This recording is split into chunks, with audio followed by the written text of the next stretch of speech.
ini kalau kita lihat dari sisi revenue pun udah bagus 32 triliun. Ini naiknya signifikan dibandingkan first quarter, second quarter.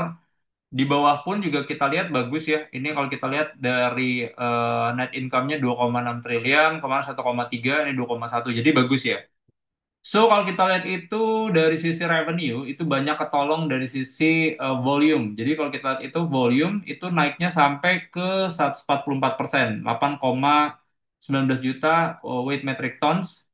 Dan juga ASP-nya juga naiknya banyak ya. Jadi ini positif buat ke company-nya. Itu harga rata-rata itu bisa sampai 55,8 juta per ons ya. Naiknya sampai 42,4%. Dari biji nikelnya juga bagus. Karena gini sih ya, ini kenapa kalau Antam tuh fokusnya banyaknya di biji nikel ya. Antam, Inco. Karena ini yang sebenarnya clear ya teman-teman ya. Jadi kenapa kayak di KFT juga naiknya lumayan banyak gitu. Karena mereka yang upstream bisnis ini kayaknya mereka lebih suka di sini gitu ya. Karena mereka kalau dibandingin mereka main ke downstream, ada investmentnya, kita belum tahu bisnis modelnya akan sustain atau enggak ke depannya gitu ya. Harga jualnya itu belum pasti. Jadi mereka mendingan mainnya di upstream aja di jualan bijinya aja.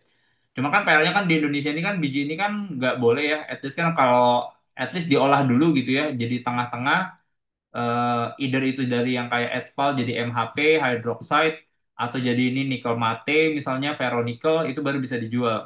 Nah, cuman kemarin ini ya Antam punya nikel ore juga itu juga mereka bisa jualan ini angkanya juga bagus 869.000. Nah jadi itu positif ya. So kita masih positif buat Antam, kita rekomendasinya masih buy, target price-nya di 3.500 ya. Kita ngelihat emas sama nikel domestik itu masih ada, at least yang dari bijinya ya, nikel ore-nya masih bagus.